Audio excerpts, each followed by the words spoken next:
Hello শিক্ষার্থী বন্ধুরা, কেমন আছো তোমরা? আমি দীপ্ত কুমার পাল। এই পর্বে আমি তোমাদের তৃতীয় শ্রেণী আমার বাংলা বইয়ের পার্ট 14 আলোচনা করব। দেখো বন্ধুরা, পার্ট 14তে আছে হার জিতের গল্প। এখানে আমরা হার জিত সম্পর্কে পড়ব, একটি গল্পও পড়ব। এখানে আমরা শিক্ষককে দেখতে পারছি, তার সামনে একটি ছেলে আছে যে স্কেটসে ভর দিয়ে দাঁড়িয়ে আছে, পিছনে ছাত্রছাত্রীরা বসে আছে। স্যার, আসতে পারি? অর্থাৎ এই ছেলেটি স্যারের কাছ থেকে অনুমতি নিচ্ছে ক্লাসে আসার জন্য। নোমান স্যার দেখলেন দরজায় একটা ছেলে, সে ক্লাসে ভর দিয়ে দাঁড়িয়ে আছে। স্যার বললেন, এসো। অর্থাৎ এই ছেলেটা এগিয়ে এলো, বলল, আমার নাম রাশেদ, নতুন ভর্তি হয়েছি। নোমান স্যার জানতেন রাশেদ আসবে। ভর্তির দিন তিনি রাশেদকে দেখেছিলেন, দুটি প্রশ্নও করেছিলেন তাকে। রাশেদ চটপট জবাব দিয়েছিল। স্যার বুঝেছিলেন ছেলেটি অত্যন্ত মেধাবী। ক্লাসের সবার সঙ্গে নোমান স্যার পরিচয় করিয়ে দিলেন।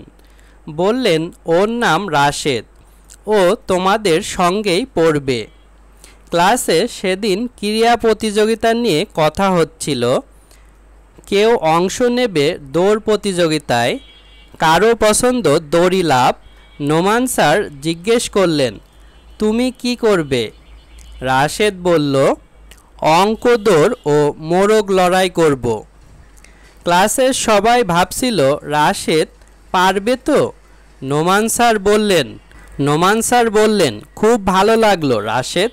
অর্থাৎ তাদের বিদ্যালয়ে ক্রীড়া প্রতিযোগিতা হবে, যেখানে সব ছাত্রছাত্রীরা বিভিন্ন প্রতিযোগিতায় অংশ নেবে। কেউ দৌড় প্রতিযোগিতা, কেউ দড়ি লাফ, এবং রাশেদ অঙ্ক দৌড় এবং মোরগ লড়াই প্রতিযোগিতায় অংশ নেবে। 3 দিন পরের কথা। আজ ক্রীড়া প্রতিযোগিতা। রঙিন কাগজ দিয়ে সাজানো হয়েছে মাঠ। সবার মনে আনন্দ, খানিকটা উৎকণ্ঠা, কারণ কে প্রতিযোগিতায় জিতবে বা হারবে এটি নিয়েই উৎকণ্ঠা। কোন খেলায় কে বিজয়ী হবে, অর্থাৎ এটা নিয়েই সবার মনে উৎকণ্ঠা। শুরু হলো অঙ্ক দৌড়। সবার আগে অঙ্ক করে দৌড়ে আসতে হবে। যে আসতে পারবে সেই হবে বিজয়ী। ক্লাসে ভর দিয়ে রাশেদ দৌড় শুরু করলো। ও খুব তাড়াতাড়ি অঙ্ক করতে পারে। 95 থেকে 67 বিয়োগ করতে হবে। রাশেদ লিখল 28, লিখেই ক্লাস নিয়ে দৌড় দিল। পিছনে তাকিয়ে দেখল একজন এগিয়ে আসছে। ততক্ষণে রাশেদ চলে এসেছে শেষ সীমানায়। চারদিকে হইচই পড়ে গেল, রাশেদ জিতেছে। অর্থাৎ অঙ্ক দৌড় প্রতিযোগিতায় নিয়ম হচ্ছে, একটি অঙ্ক দেবে, যেমন এখানে অঙ্ক দিয়েছিল 95 থেকে 67 বিয়োগ। এই অঙ্কটি সমাধান করে, অর্থাৎ সমাধান ছিল 28, এটি লিখে তাকে দৌড় দিতে হবে। দৌড় দিয়ে শেষ সীমানায় যেতে হবে। রাশেদ দ্রুত অঙ্ক করে ক্লাসে ভর দিয়ে দৌড়ে প্রথম হয়েছিল। এবার মোরগ লড়াইয়ের পালা। রাশেদ ক্লাস দুটো রেখে দিল এক পাশে, 2 হাত পিছনে রেখে প্রস্তুতি নিল সে। বাঁশিতে ফু দিতেই এগিয়ে গেল সামনে। মোরগ লড়াইয়ে অংশ নিচ্ছে 8 জন।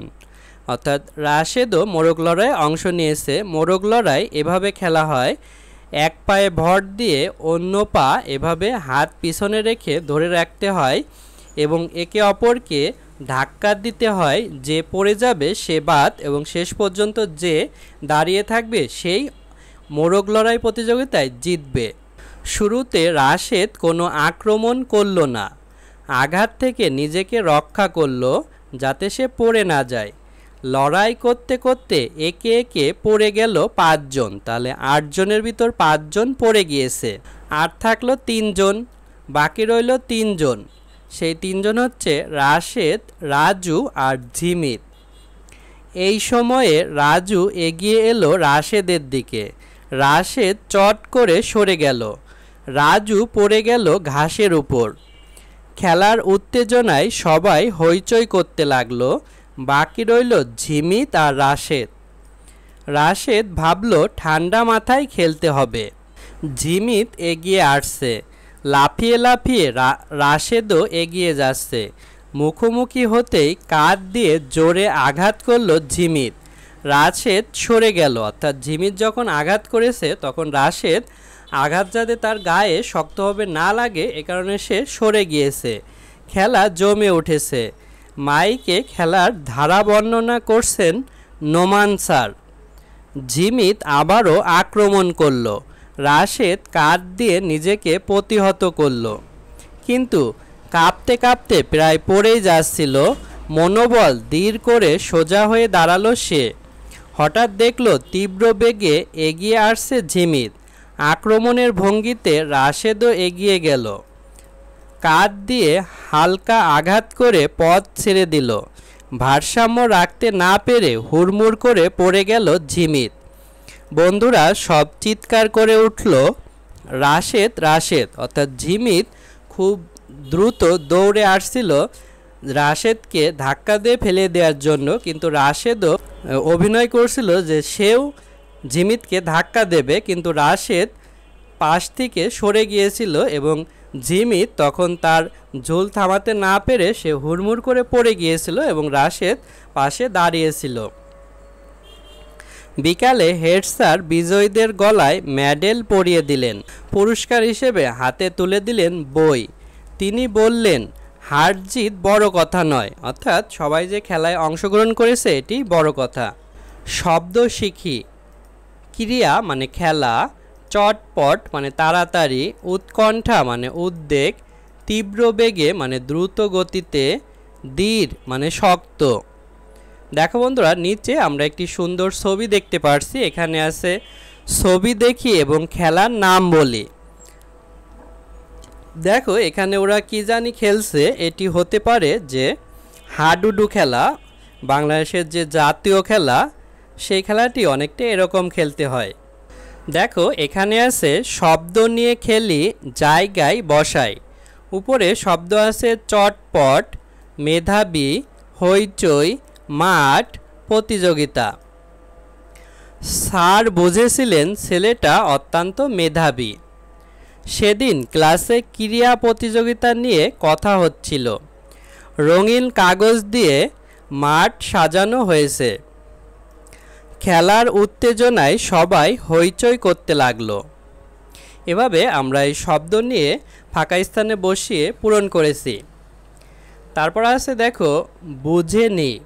চটপট, অর্থাৎ চটপট বলতে বোঝায় খুব তাড়াতাড়ি কিছু করা।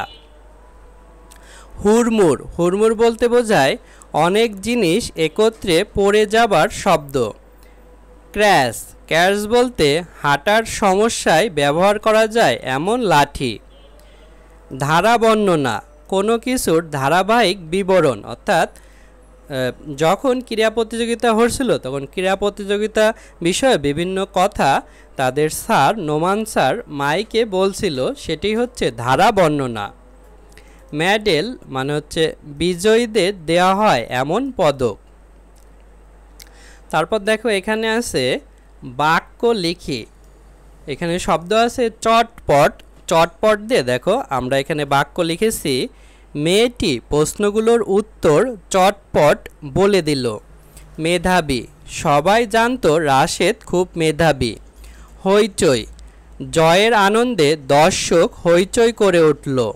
আঘাত, সে পায়ে আঘাত পেয়ে মাটিতে লুটিয়ে পড়ল।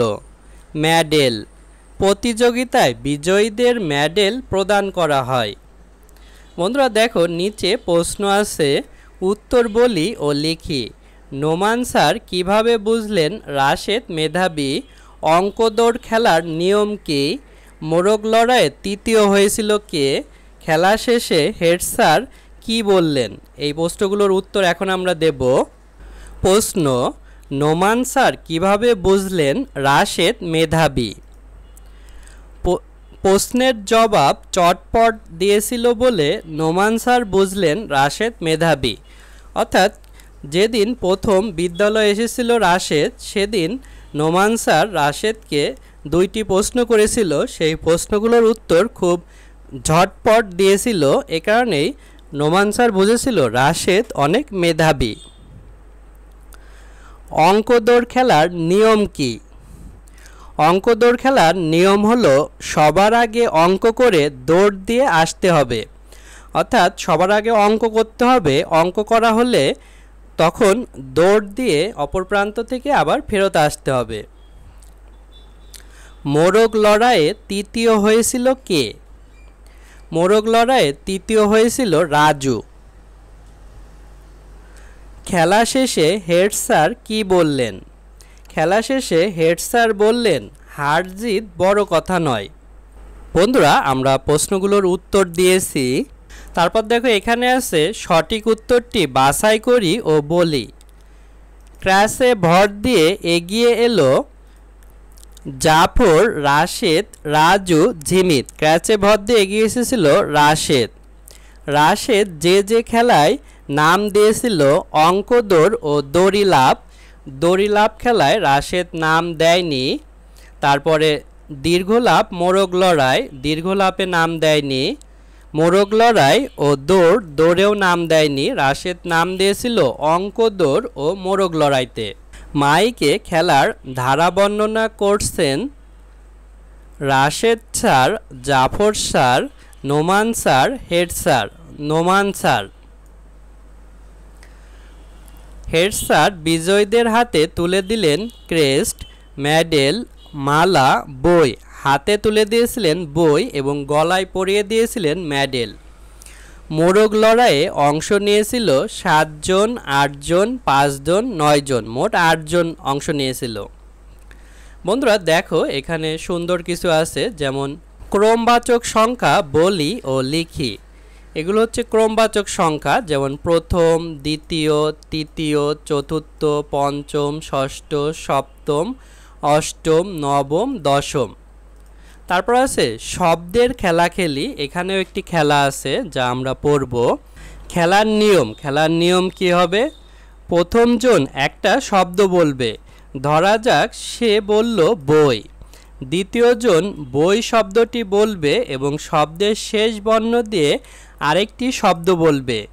সে বলবে বই, তারপরে বলবে ইট। অর্থাৎ প্রথম জন বলেছিল বই, বই শব্দের শেষ বর্ণ হস্যই। এই হস্যই দিয়ে দ্বিতীয় জন আরেকটি শব্দ বলবে, যেমন ইট। তৃতীয় জন আগের দুটি শব্দ বলবে এবং দ্বিতীয় শব্দের শেষ বর্ণ দিয়ে আরেকটি শব্দ বলবে। অর্থাৎ তৃতীয় জনকে আগের দুইটি শব্দ বলতে হবে। সে বলবে বই, ইট, এবং ইট শব্দে যে ট আছে ট দিয়ে সে আরেকটি শব্দ বলবে, যেমন টাকা। এভাবে চতুর্থ জন মোট 4টি শব্দ বলবে। তৃতীয় জন 3টি বলেছিল, চতুর্থ জন 4টি, পঞ্চম জন 5টি, এভাবে চলতে থাকবে। এভাবে খেলা চলতে থাকবে। কেউ ধারাবাহিকভাবে বলতে না পারলে খেলা থেকে বাদ পড়বে। অর্থাৎ এভাবে আগের শব্দসহ ধারাবাহিকভাবে বলতে হবে, নাহলে সে বাদ পড়ে যাবে। এভাবে একজন একজন করে বাদ পড়ার পর শেষজন বিজয়ী হবে। বন্ধুরা, আজ আমাদের ভিডিও এ পর্যন্তই। পরের ভিডিওতে আমরা পরবর্তী পার্ট আলোচনা করব। ভালো থেকো তোমরা।